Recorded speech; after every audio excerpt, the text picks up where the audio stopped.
Sarah, we're going to have people who are new to the group introduce themselves. So maybe if we could pull the slideshow absolutely. down Yep. so we could see their lovely faces.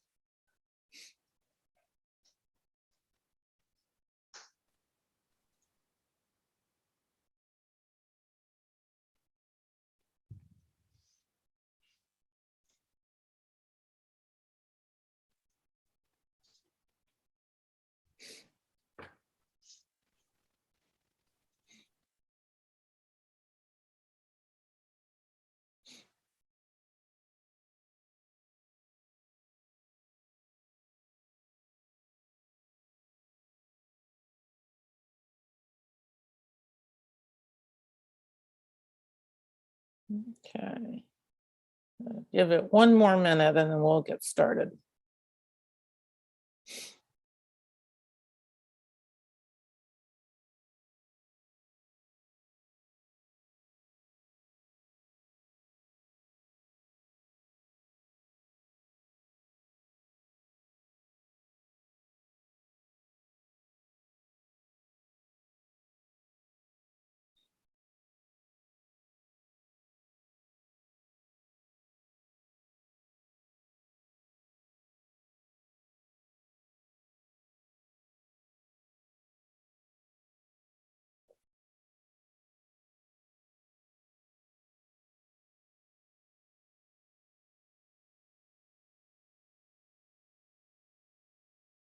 Okay. Good morning, everyone. So glad you could be with us. I was just thinking we're pretty brave to do this the day after a 3-day weekend for some people, not all, but some. So welcome to our first Child Care Systems Improvement Team meeting for 2022. We want to start with some welcomes. We have some new members. And we're going to ask that if you are new to the group within the last few months, if you would introduce yourselves. We would love to hear from you. And we're going to start with Paula. Paula, could you please introduce yourself and say hi to everyone? Sure. Can everyone hear me okay? All right. My name is Paula Branizer. I am new to KDHE. I'm the new director for early care and youth programs. Just a little background. I come from KDADS, where I did IDD licensing, so over the intellectual and developmentally disabled adult population. Educationally, I have a master's in public administration from Wichita State, go Sharks. And I do know a few people on this already. Hello, Jennifer Adima. I just rolled off the Douglas County CASA Board of Directors after a 3-year stint, and that's where I met her. So that's a little bit about me, and I'm happy to be here. Thanks, Paula. Welcome. We are very glad to have you. And I neglected to introduce myself to those of you who don't know me. I'm Mary Baskett, and I'm the facilitator for this group. So who else is new to the group? Like to say hello. Any other new faces this morning? Nicole? Hi, I'm Nicole McCluskey. I'm a child care licensing surveyor in Southwest Kansas. This is my first meeting. Well, we're very glad to have you. Thank you. Who else? I'm fairly new. I'm Jennifer Anderson with Johnson County Park and Recreation District, and Lisa Hughes and I are excited to be a part of this group now and see what we can do to help. Oh, great. Thank you. Okay, anyone else?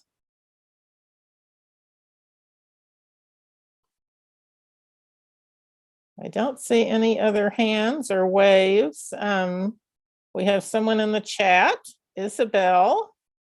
Okay, she says it's very noisy where she is. So Isabel, we're glad to have you. All right, well, we have a large group today, 36. That is wonderful. So we're going to dive right in. And Sarah, if you could please put up the slide deck.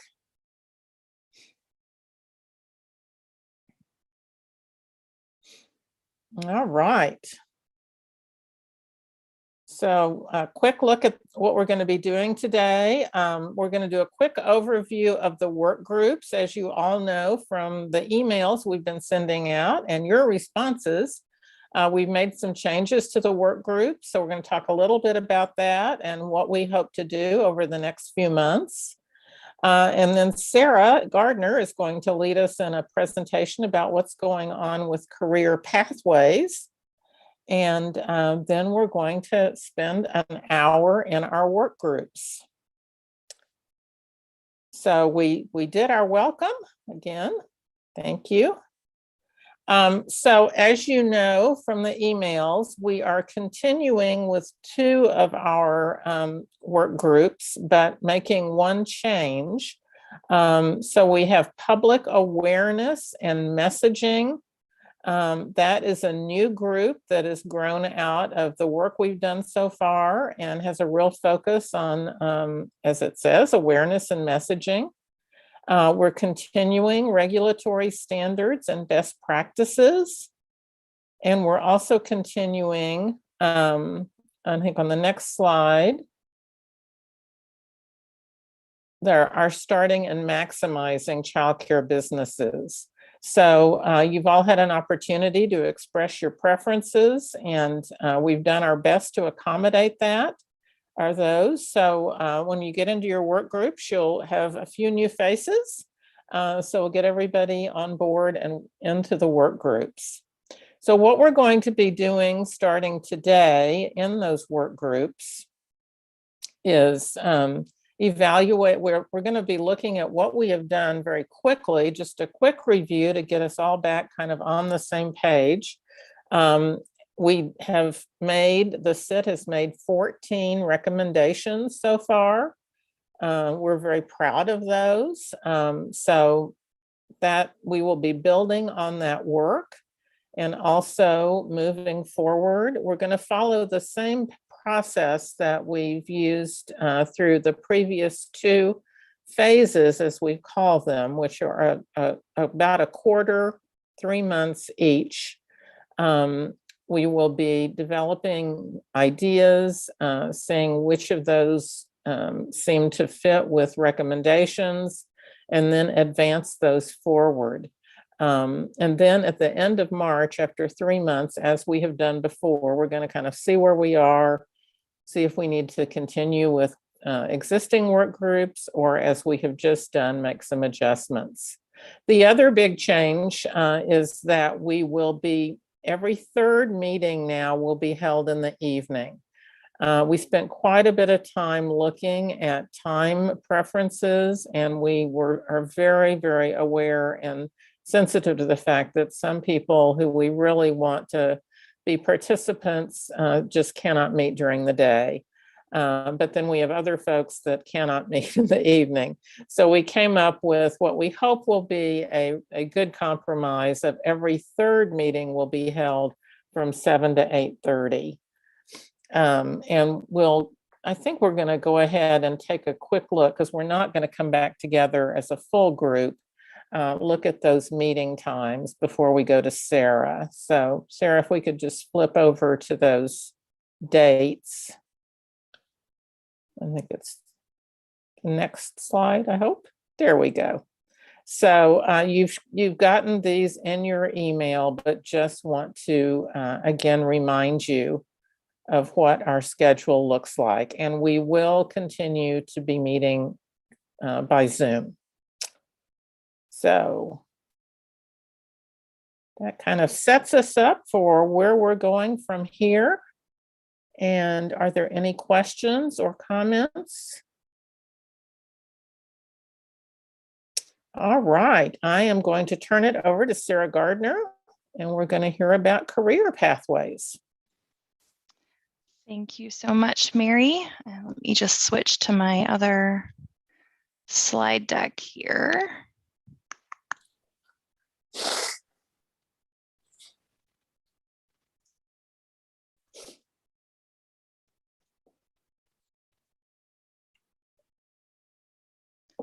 think this is the one. Okay, so my name is Sarah Gardner. I am a assistant director at the Center for Public Partnerships and Research, or CPPR, as you might see it. We're affiliated with the University of Kansas, and our organization serves as the backbone organization for a lot of the work the Children's Cabinet leads, as well as I am the coordinator of the Preschool Development Birth Through 5 grant, which for those of you who might be new, that is a 3-year systems improvement grant. The state was awarded in April of 2020, if we can remember back that far. So we are heading into the second half of year 2 of this grant. And a career pathway was a big deliverable from the grant. And it is also something that was embedded in our strategic plan, our All In for Kansas Kids strategic plan. It was called out very specifically. A career pathway is also something that has been highlighted in draft versions of Build Back Better, the federal legislation that has been kind of going through the ringer. There is no formal federal legislation passed yet, but it is a big piece of that should it become something that moves through. So what I want to do today is just orient this group to what a career pathway is and why we're doing it. We started this work with, we stood up a small task force called the Professional Development Implementation Team, and it was comprised of representatives of the 4 state agencies that really support early childhood work, the Kansas State Department of Education, the Department for Children and Families, obviously KDHE with Child Care Licensing, and the Children's Cabinet. It also had members from Kansas Head Start, from Child Care Aware Kansas, and from the Kansas Child Care Training Opportunities, or CCSIT, as folks who really work hard on the professional development implementation work for childcare providers and for early childhood. So that group met several months ago, and over the sort of 7 to 10 months that they met, really recognized the need for a career pathway, that it was hard to talk about organized and quality professional development without having something to anchor it to. And that is what a career pathway does. So here you can see a little bit how we talk about this, that a career pathway is a roadmap for advancement through the profession. Crystal clear that it does not change or replace licensing requirements. So Melissa Schoenberger was on our group that helped us come to the draft version we're at now, and made it very clear that licensing is the minimum requirements for health and safety. The career pathway layers on top of that to really show how professionals in the field can advance and grow in their career. We approach the career pathways to play a critical role in the state as we try to recruit new talent to the field to close the gap between what we know we need and what we currently have in the field in terms of numbers. To retain our existing talent, every day we hear new stories about turnover and the detrimental effects of turnover in early childhood, both for our current workers as well as the children and families who rely on those services. So the pathway is intended to retain. And it's also a function or a foundational piece to help sustain improvements. So it's to give professionals an anchor in how they might actually support their own growth and development and improve the quality of the programs that they work within. As we were building the career pathway, we had several design principles that the group agreed to and are very important as we were making adjustments and looking at other states. We really wanted to say, what are the principles that are really important to Kansas? Number 1 was prioritize the incumbent workforce. We really wanted something that really honored the folks who are currently providing services. We wanted to recognize experience through mastery-based approaches. And simply what that means is we have a lot of professionals, particularly in home-based settings, who have been in the field a very long time. We want to recognize that experience, but we also want to recognize it through mastery. So it isn't just a number of years in the field, it's a number of years in the field and an observable mastery in those in that time. We want to build from a set of locally adopted core competencies.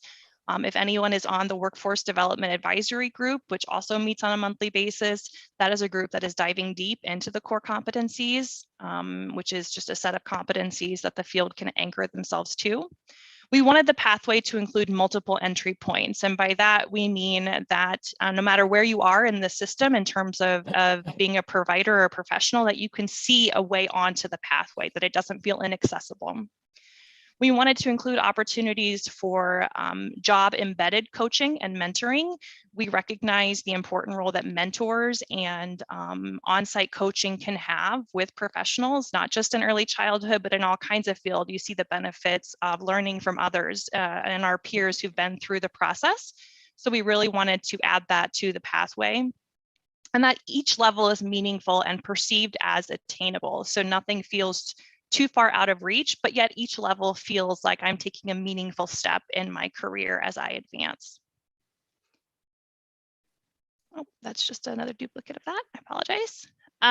So because this group is a group focused on licensing, I'm not going to actually go through the pathway itself during this time. Because we really want to honor the working group's priorities. So what I've done is I've just taken a couple of screenshots of the pathway, and I've also put a link to the pathway on the slide deck, and I can drop this in the chat, or perhaps Clayton can help me by dropping that in the chat. And when you go to that website, that URL, you will find a link to the full draft document. I cannot emphasize draft enough.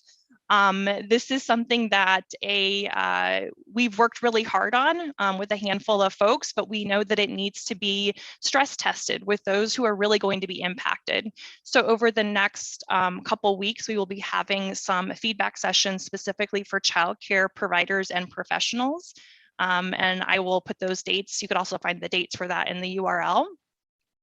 So again, this is a draft, but essentially the structure of it is there's 8 levels total on the current pathway.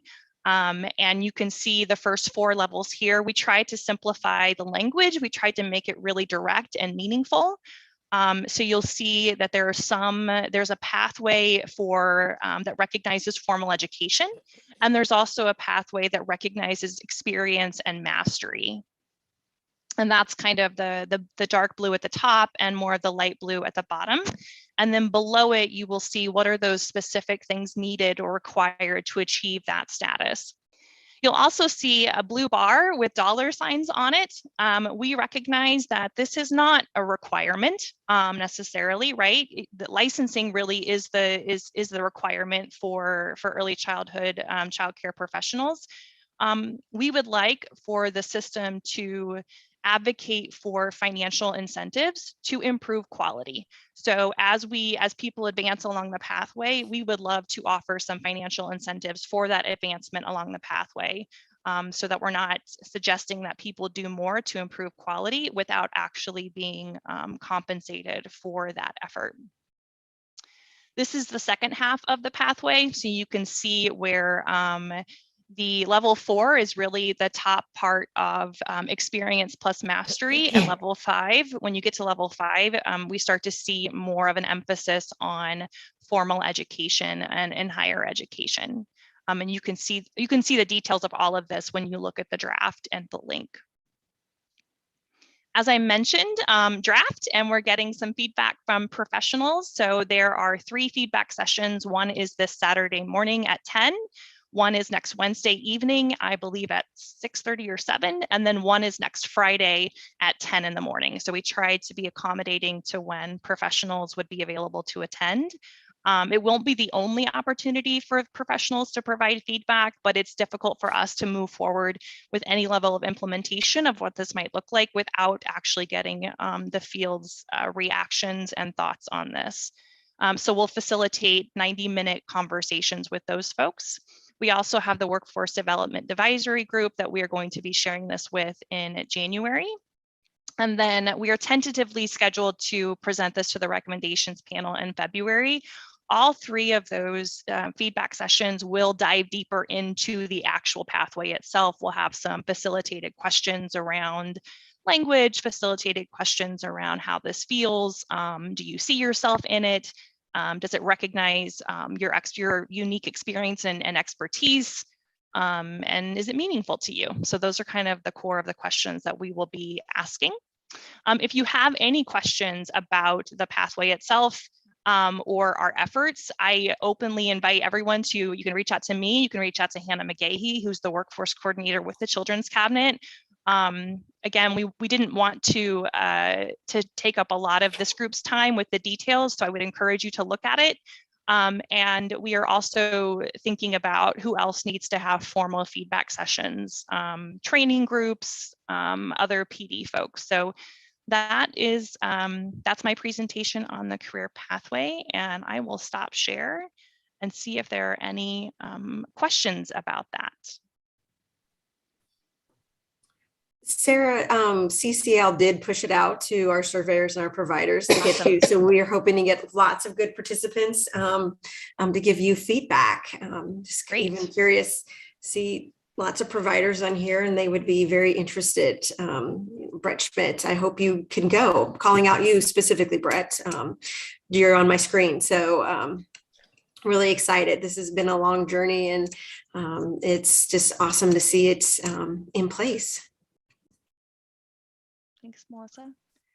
Okay, other questions for Sarah?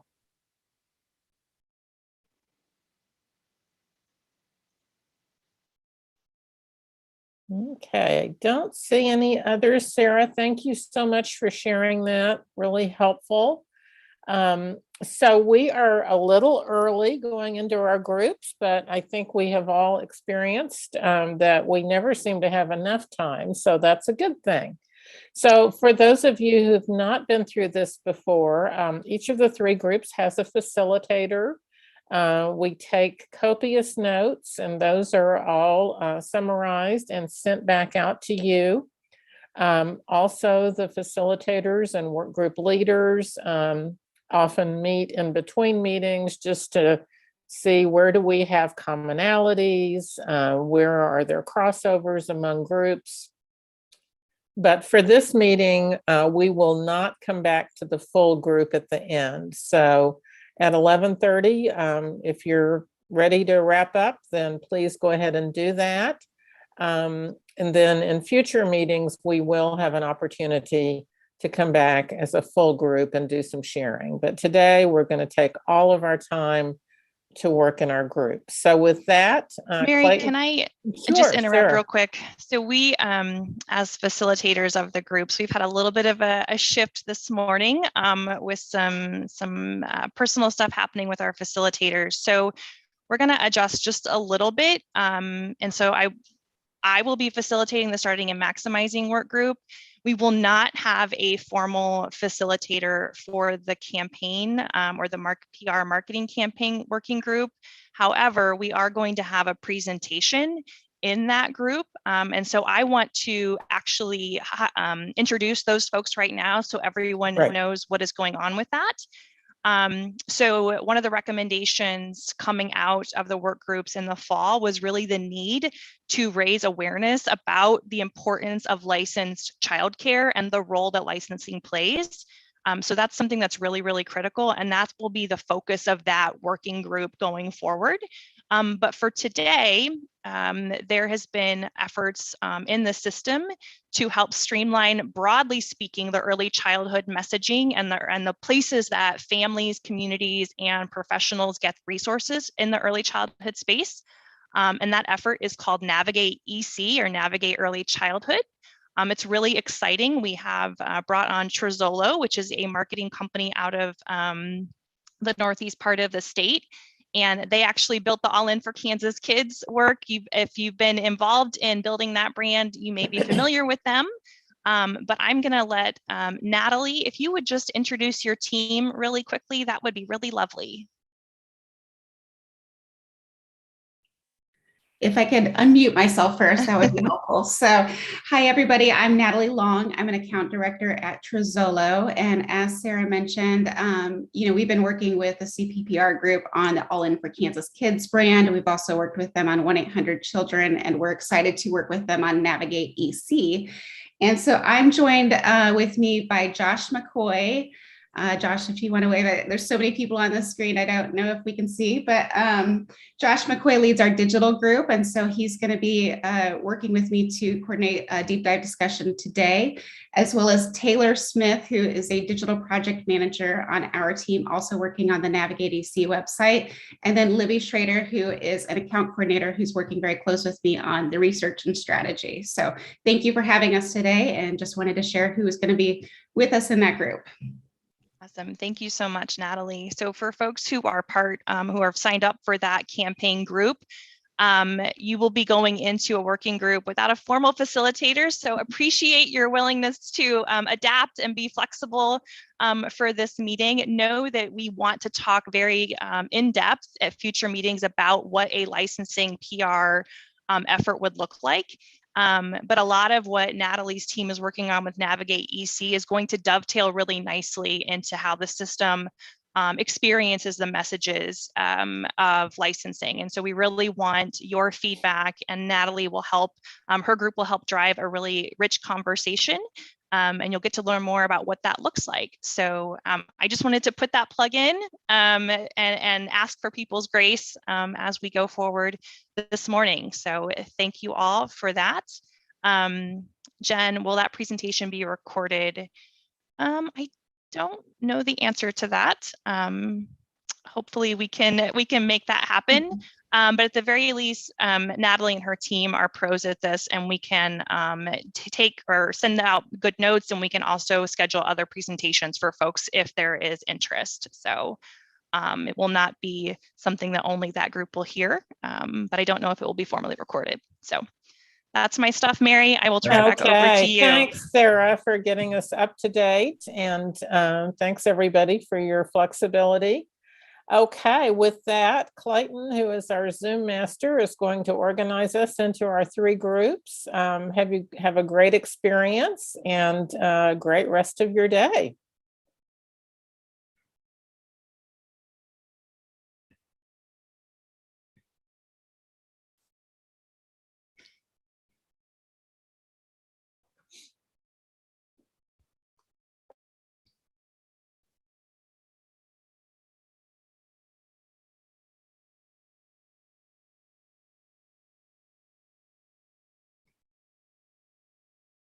Okay.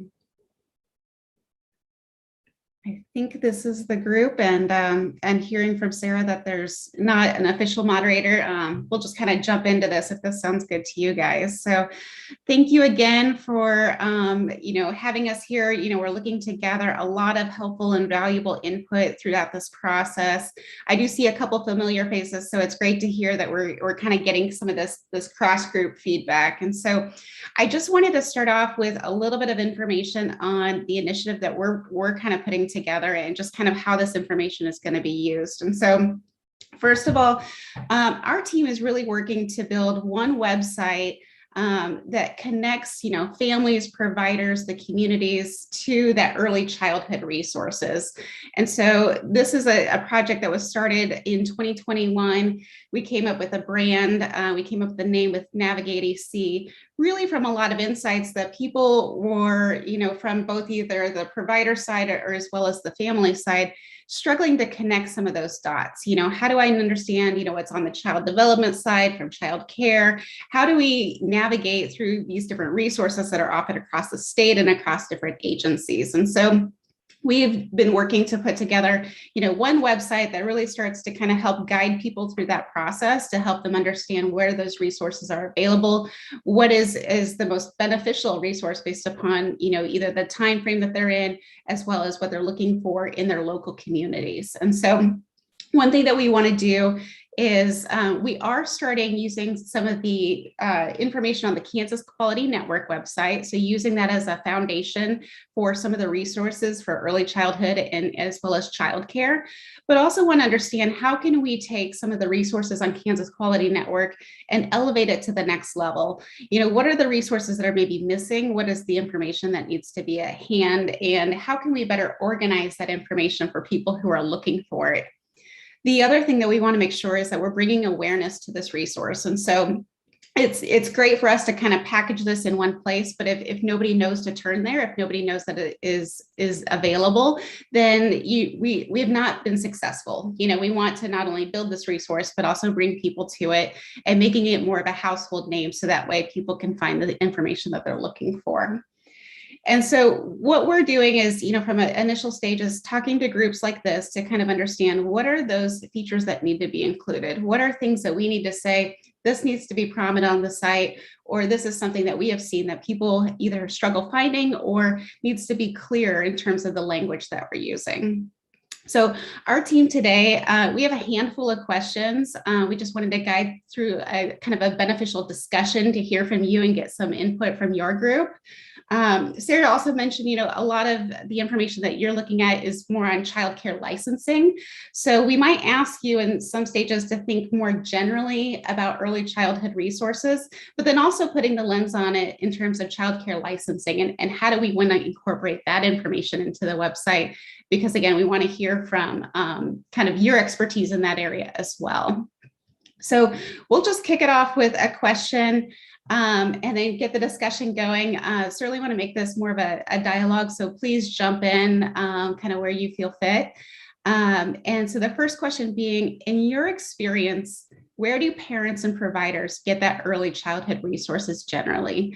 Is it through a Google search? Is it through a health department, word of mouth? Where are people and providers finding information that they need on early childhood resources? And then thinking about that generally, and then maybe also speaking to specifically on licensing.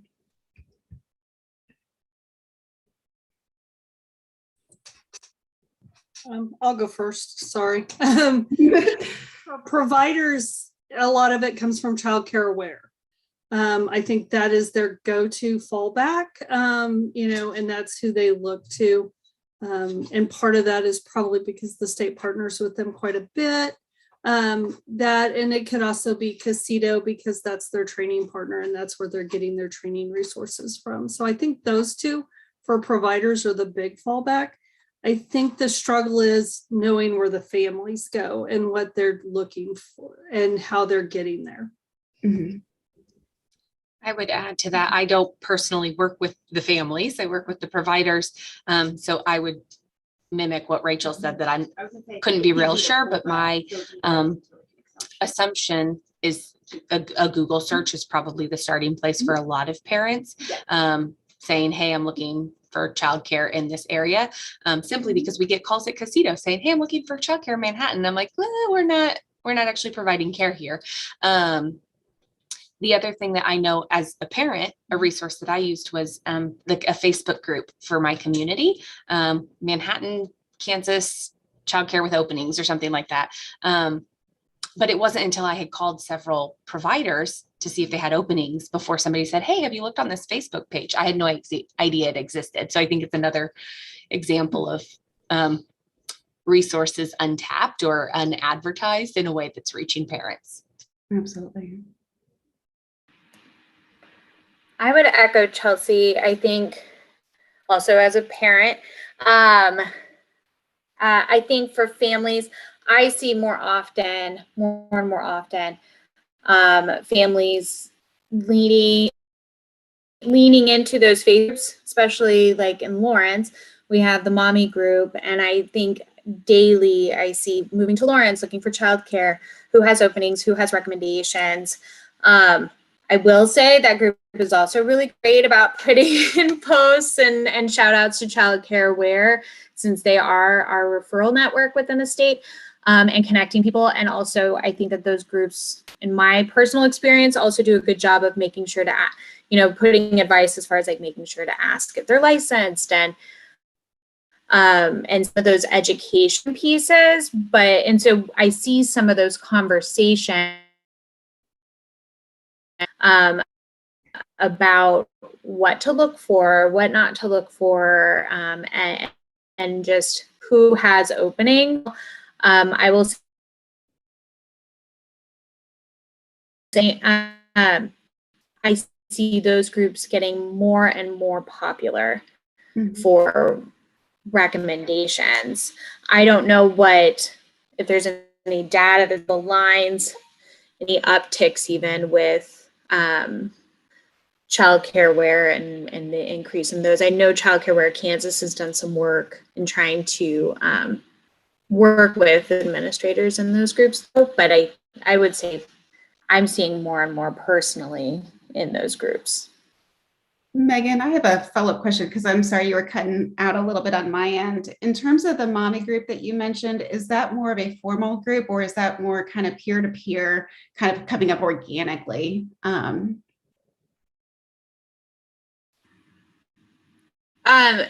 the one that I'm going to turn off my video to see if that helps. My internet is not great today. So I would say the mommy groups that I see it in are like that more often is.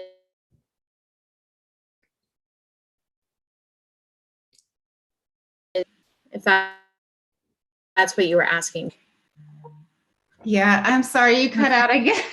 I'm just trying to understand if it's run by a formal administrator, or if it's more kind of parent to parent. That and if anyone else, no, certainly jump in. Yeah. Maybe I'll put it in the chat, but I would say it's informal, parent to parent administration, but they are closed groups. Gotcha. Okay. Just a follow-up on that, a follow-up to a follow-up. Is there a list? Do you have some type of list or repository that states all of those different informal or formal groups that are out there? I'm just thinking about the future and, you know, what you link out to and what you hope links back to you, who you hope is promoting you once the site launches. I think that I sat in on an earlier group with Natalie, so it's good to hear this again. Josh, I think that is the case. We have a lot of different state agencies that parents, providers will go to, and they do have to specifically go to those agencies. You can only apply through KDHE's portal. There's no ifs, ands, and buts about that. But the goal is to have like a one-stop shop, to steal a term from Natalie from last week, which would be a great place to sort of triage what your needs are and then be able to link to them, because there are certain things that that become very specific to just providers. But you do want parents to be aware that KDHE also houses the inspection reports. We're the only agency that will house our own work. So it gets really convoluted fast, but I'm hoping the Navigate EC will help triage. That's the only way I can think about it, in a way for anybody to be able to understand. Then we're linking you, you're now leaving the site, but this is it.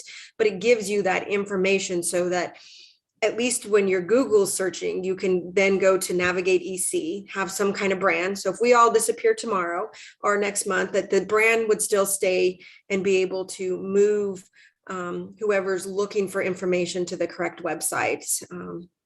So that's my goal of participating in Navigate EC, to have that one-stop sort of shop to be able to get people linked. This doesn't really answer your question, Josh, but I'm just hoping that that's what the end game is once we get through all of this work. Okay, thank you. I know that you probably have a list of questions for us to go through, but as a new member of the CIT team, I guess I might be behind. And so I was hoping to get a clarifying question in before we get much further, is that I know you mentioned elevating some of the things that are on KQN's website. But I'm curious, and hearing Melissa talk about, KDHE, some of those KDHE things are just going to have to stay on KDHE. So we'd be redirecting them to that website. And that might be the case maybe for other agencies as well.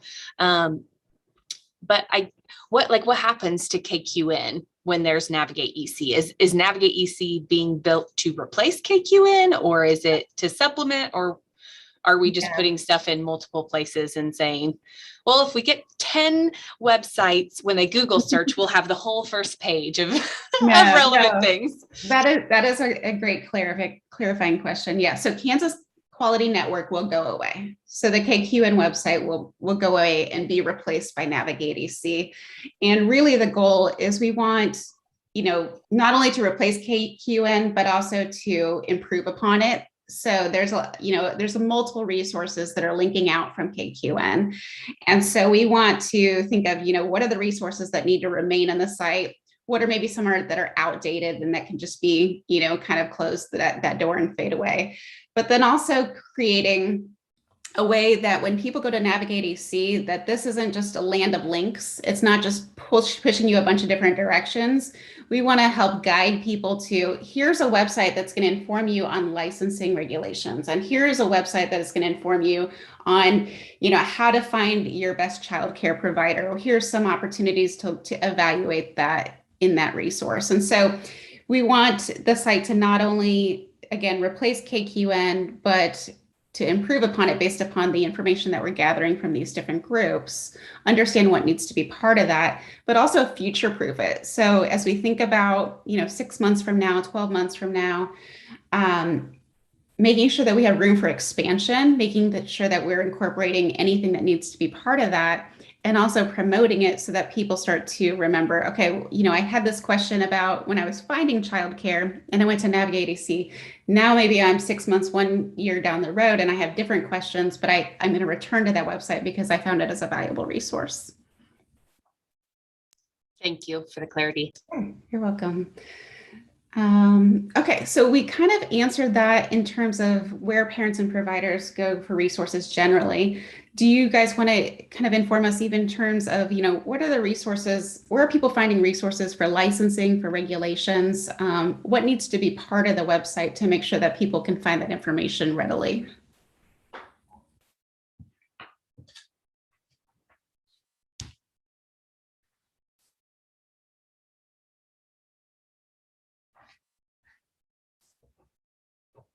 We're still talking about providers, is that right? For providers, yes. Or sorry, parents. I wasn't sure which one. I think it's going to be specific for providers on a licensing standpoint, but Sarah had just informed me that that's part of this group's objectives is really around licensing. So just wanted to ask that question so we can incorporate that into the site.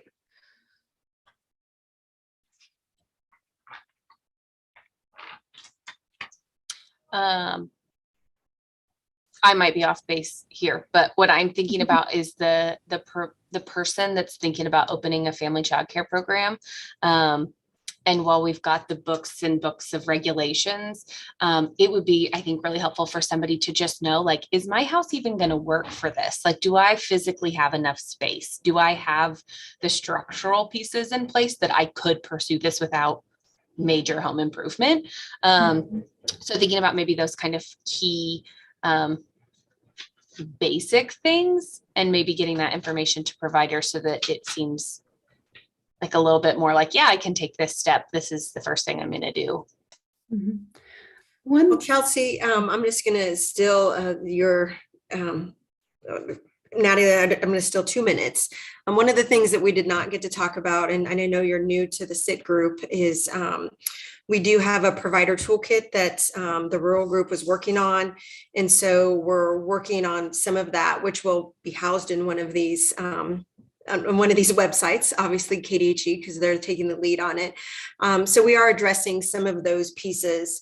But some of those, you just have to have a conversation with your surveyor. You just cannot physically not have that engagement to understand that process. But we are working on a provider toolkit that we really did not highlight with one of our main KU partners that was going to highlight that information today, and she's out. So that's why we don't have a facilitator in this group. But yes, that's well in the works and something that we will have soon. And Melissa, sorry to jump in. Do I remember correctly from the rural group that there's something like that already exists for one type of provider and they're trying to expand it, or am I making that up? I feel like I heard that exists for centers.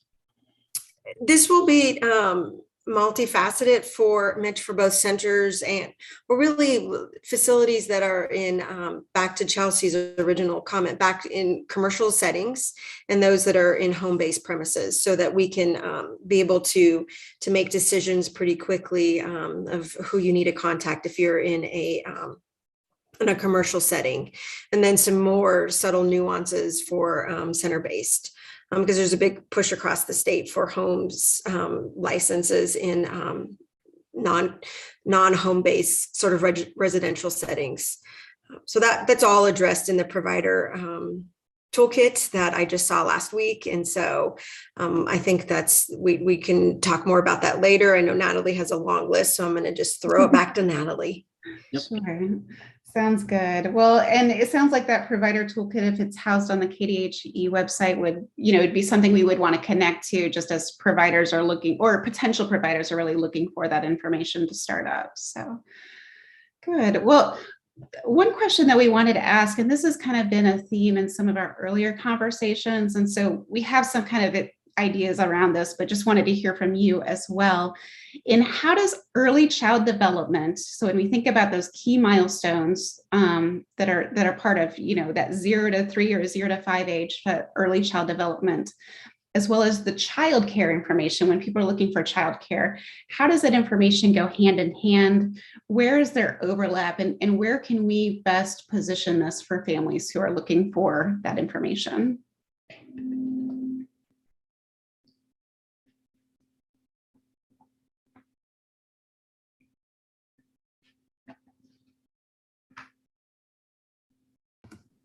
Hi, everybody. I'm going to speak from a previous provider before my current position at the Children's Cabinet.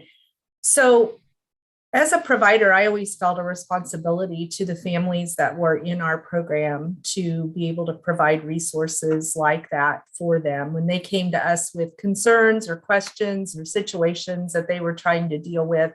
And so just always trying to equip my teachers with that type of information, which again, this website could definitely be a go-to spot for all of them. It's like, hey, check out Navigate EC and see if you can find the answer to the question that parent might have had, or, that type of thing. And so it is overwhelming, from start to finish, whether it's trying to find childcare, and then once you do, just how to deal with, the issues that are coming up every day in your life with child development and what to expect. Two of the resources that came to mind, Natalie, for me were the CDC's Watch Me Celebrating Milestones information, which is probably not, something that we're going to have to link out to that if that's something we want to access, but also the healthychildren.org, which is run by the AAP. Those are both, I feel like, really valuable resources for providers and for parents.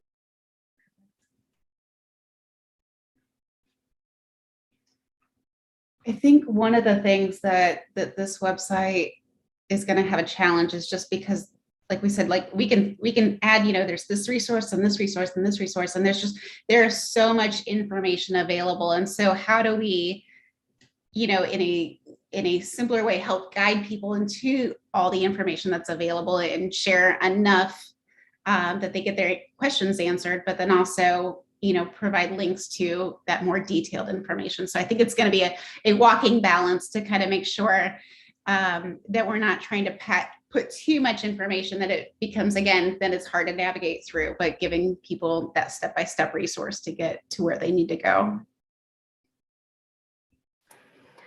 This is Megan. Hopefully I won't cut out a bunch again. But I think it's also important to acknowledge that not all parents necessarily understand what those milestones mean. So I do think it's also connecting them to like Part B, Part C services as well. Not because I think there's some stigma around it. I know in my previous experience, well, why do I need to get my child screened? It's also a little bit of understanding that Part B, Part C services are also for education as well. Because they may not understand the milestones, but Part B as a parent, but Part B, Part C services can help them to understand and be able to also acknowledge that if there is a problem, we can catch it early, or there is a concern, I shouldn't say problem, a concern, then we can address it early and get that education out to families as well. they don't have to understand it all by themselves. There are people and supports and services out there that can help them understand what those different milestones mean.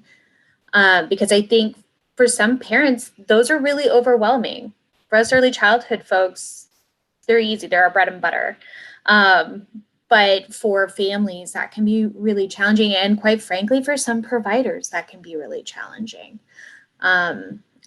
So I think just having that education plus connecting providers with those Part B, Part C services locally will also be a benefit within that. It's not just about here's a resource, it's here's how we can utilize them and here's how you can connect yourself and make yourself a bigger part of the whole system to help each other. It's an ecosystem, right? Absolutely. So in terms of, so Debbie shared this in the chat, I just want to raise this up that that would be good information to share as part of new provider orientations. And so one thing to think about is in terms of some of this information will be for families as well as providers. And I think the same resource can provide a little bit detail on the website of what that specific audience should be looking for in this information. So as we think about, these resources are good for both the family as well as the provider side, having the website help them understand what information they're seeking on that site too.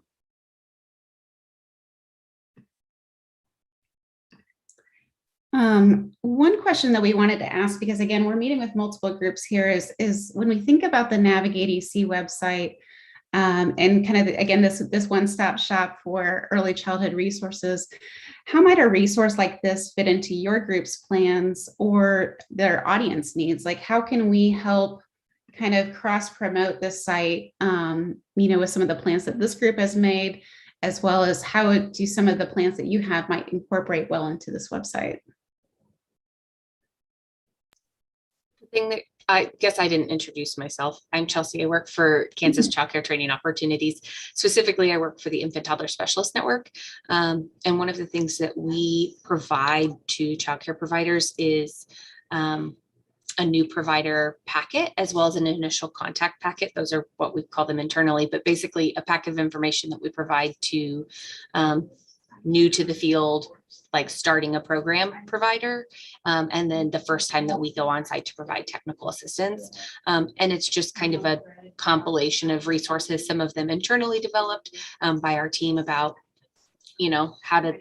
things that you might want to consider when you're writing a handbook, as an example of one of the resources, but then also pulling things from Oral Health Kansas and About Safe Sleep and all of those kind of like a one pager, here's the basics.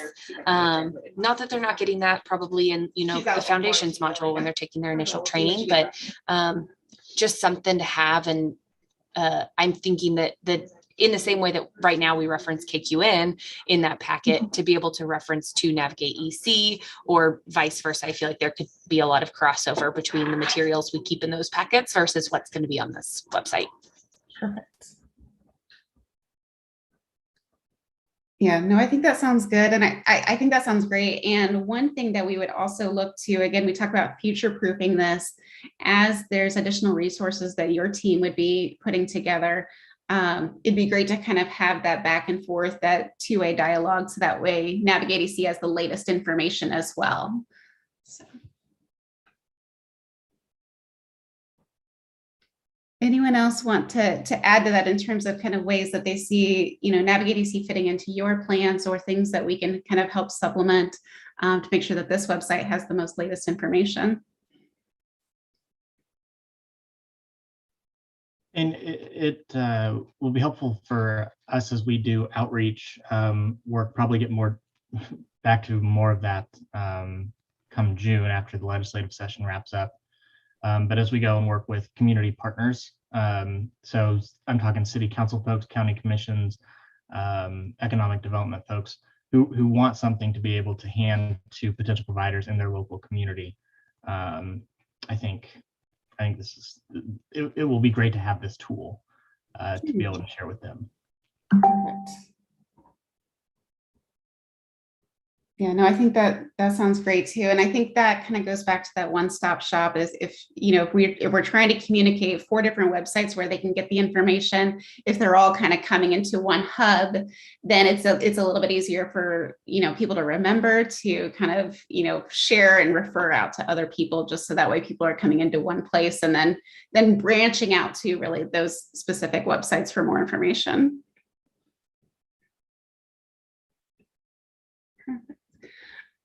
So what are some of the considerations that you want to make sure that we build into this website? What type of content or features would be most valuable to include? And so I know we've mentioned a few of those in here, but just from a brainstorming standpoint, what are some of maybe the challenges that the families, providers, or communities are facing that, is kind of like, if I had to say 3 things, we need the website to have these 3 things on it. So maybe just kind of some brainstorming discussion around that.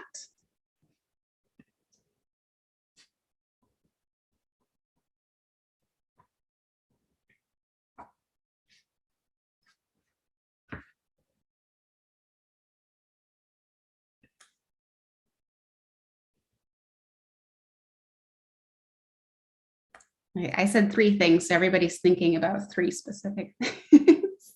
Just throw them out. You don't feel any pressure that they have to be the right things. Let's just throw out some ideas.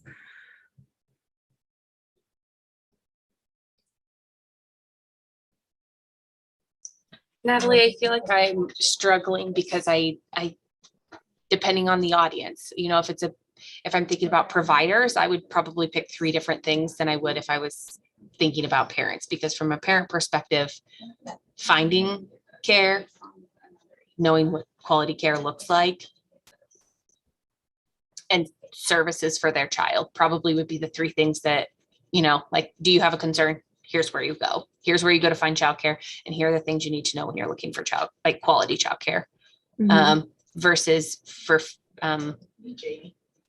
a provider, knowing where they can access licensing regulations, where they can access the training that they need, where they can access the career pathway, maybe a registry system, having all of those kind of major resources that, all of the things they need for their system to run well. Yeah, and Chelsea, you bring up a really good point. So let's break that out by audience just to kind of for this purpose. So Chelsea mentioned, for families, it's about finding care. It's about ensuring that you have quality childcare, and then also, finding the services that you might need. So if we kind of break this out from families' perspective, so what would be those top things, if there's anything that you would like to add to that, man, this website really needs, we've heard from parents they cannot find this or that they have a challenge with this. What are those specific things that we need to make sure are included?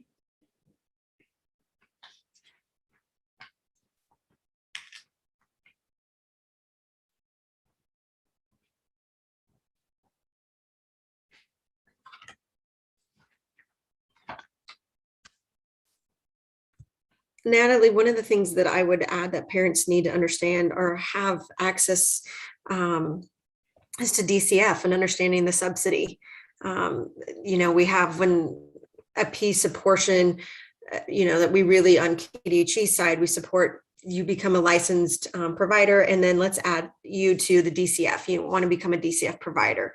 But if you look at the statistics across Kansas, we have a lot of families that qualify that aren't using it.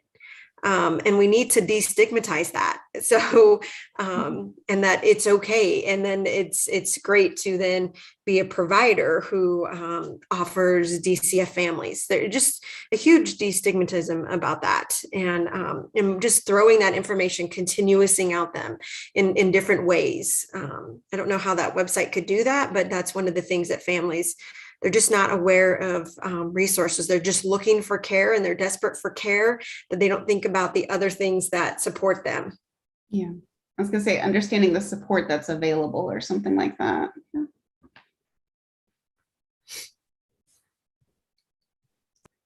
Any other features or content from a family perspective? And then we can kind of switch gears to the providers if that sounds good. Maybe even including, and I know we do included on KQN, but what the different types of care that are available, whether it be center or home or Head Start or early Head Start, what some of those different care pieces look like, so they can determine what would fit best for their family, and even kind of maybe including, what it kind of looks like along those lines. Perfect.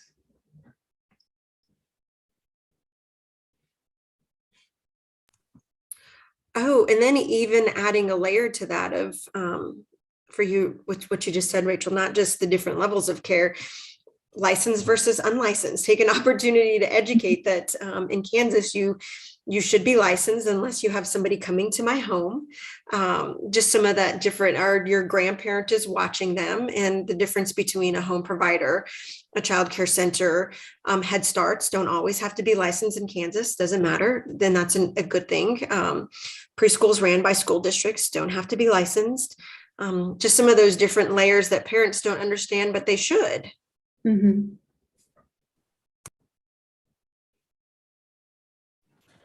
Well, and back to what you had said, Melissa, about DCF for families, I think that same thing applies to DCF for providers that want to become a provider that can work with DCF to offer those subsidies to families, because many times that can be a barrier for the family not being able to participate. Mm-hmm. That's one of those areas where I feel like there might be overlap between the two different audiences, but also kind of sharing with them how they can be benefiting from that information. I think would be good. Okay. And then that's a good lead in into the providers. And so we talked about a couple of things that would be important for if providers come to this website that would be helpful information. What other features or content on the provider standpoint, whether it's how to become a provider, some of the different licensing that would be, part of Kansas regulations or anything like that. What other information would be helpful just to make sure that providers can find and access this information on the website?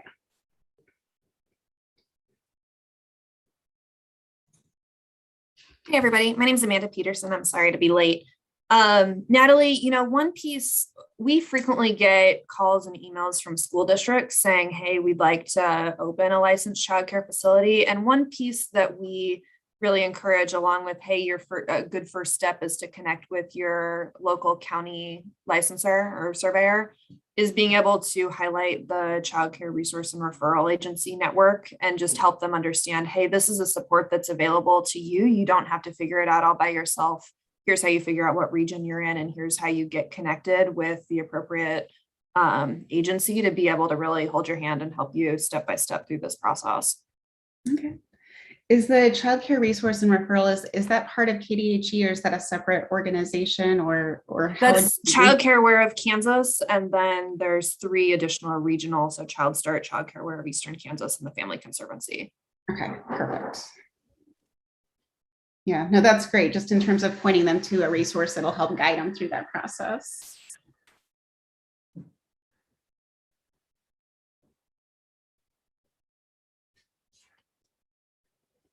Any other important information that from a provider standpoint to make sure that we're highlighting or kind of including on the website?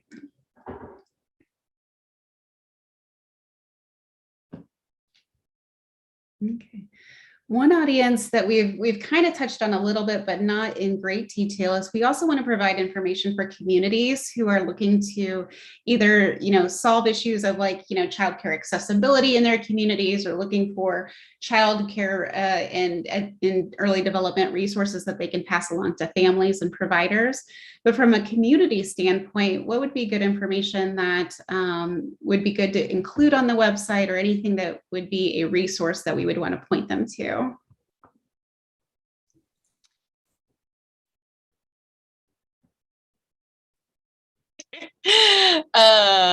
Amanda, I went back on mute because I thought you might actually have the appropriate words to say what I'm thinking of, but there is an initiative perhaps out in Ford County where they're, involving all of the people and helping people recognize that childcare is not just an issue for childcare providers or just for children or just for parents, but that it is a community issue, and that businesses should be invested.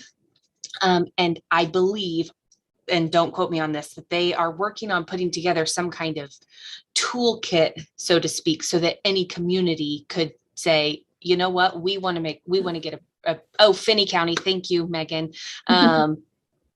We want to do that in our community. We know that there's a need for childcare and we want to start a childcare program. And how do we do that? How do we get people involved? How do we get these messages out? A boot camp. There we go. Yes. See, somebody's got all of the words. And that is a great resource. Sorry, Mitch Rucker, I don't think I introduced myself. I'm with Kansas Action for Children. I've been through that boot camp, and it's really good for communities with a population around the size of Finney County of Garden City. But for our smaller communities, I think they would need something similar in structure, but maybe highlighting family care, group home care, some of the things, because they may only need 10, 12 slots in their entire town. So something similar, but for the smaller communities.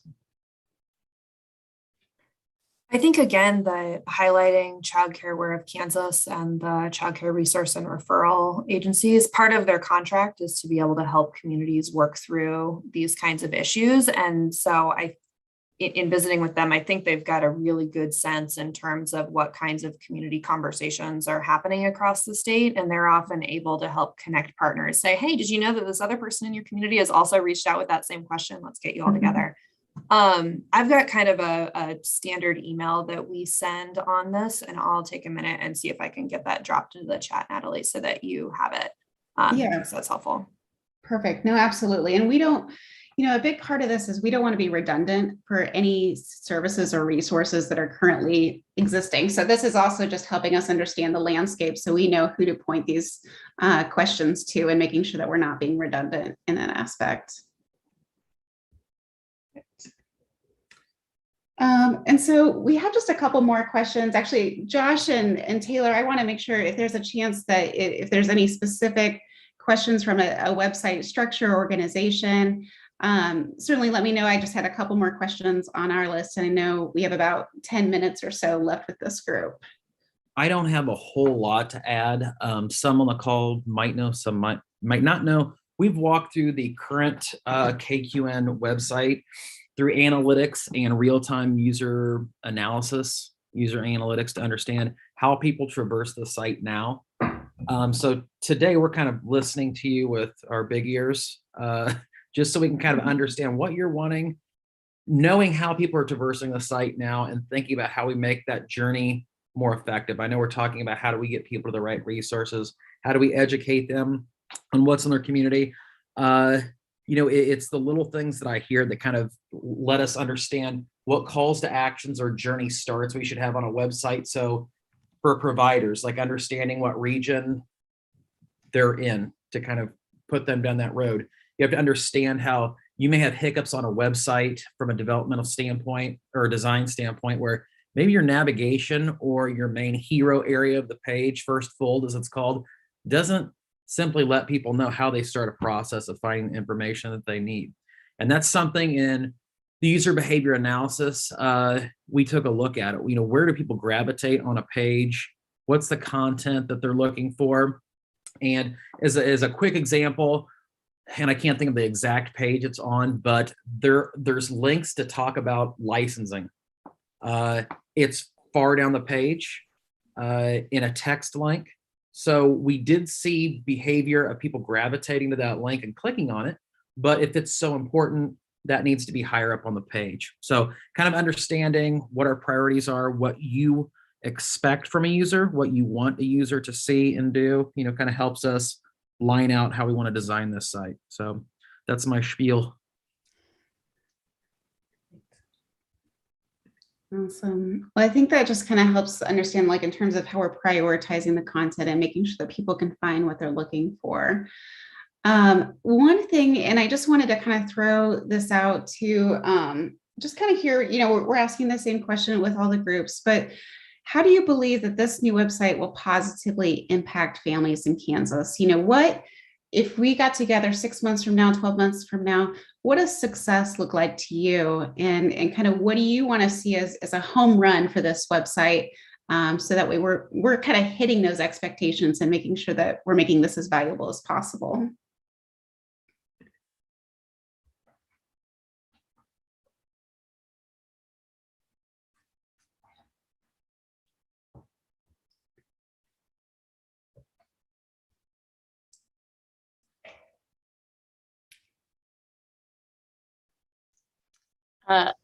I have just some positive feedback on the name of Navigate EC. To me, that is a little bit more leading than Kansas Quality Network, which could have been about literally anything in Kansas.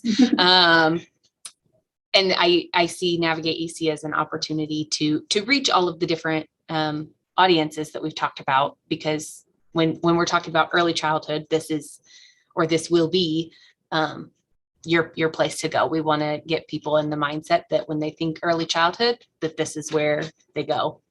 Mm-hmm. Yes, a household name. I love that.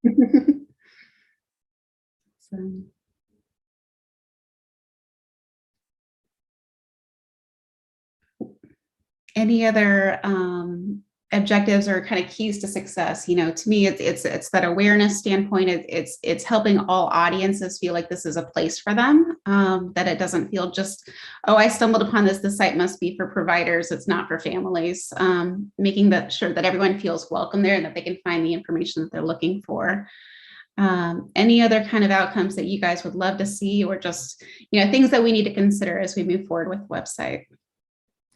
I'd really love, this is very specific, so it may or may not be helpful, but I don't know if anybody else has ever had the experience of, you're home, maybe you're watching TV, you're browsing Facebook, and you see on your community buy-sell trade group, there's like somebody who's asking, hey, where do I find childcare? I'd love for this to be the kind of website where you could just like copy and paste the link and put it in and say, all right, that's good. And then go back to whatever you're doing, where it's just that kind of really easy. All right, this has what it is. Doesn't need any additional information. Go team. Perfect. Easy to share in terms of.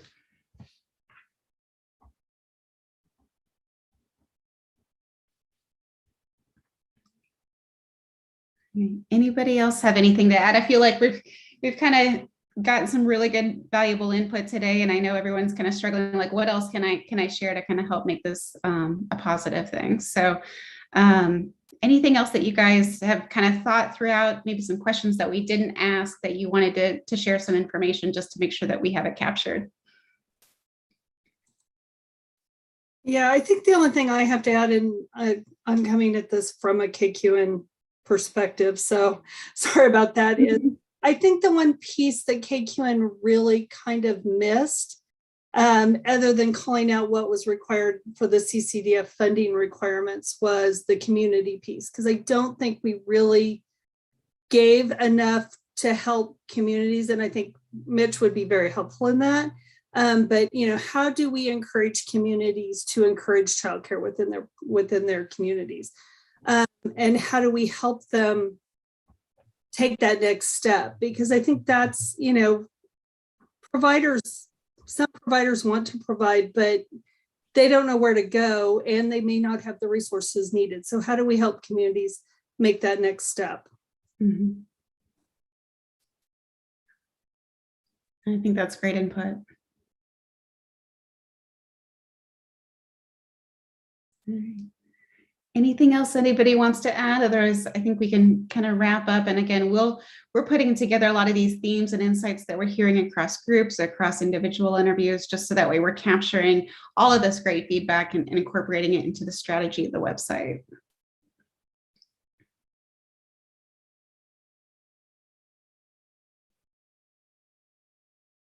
All right. Well, if you think of anything else, certainly reach out. You can email Sarah Gardner if something comes to your mind, after we kind of finish this call and say, oh, I wish I would have told them this.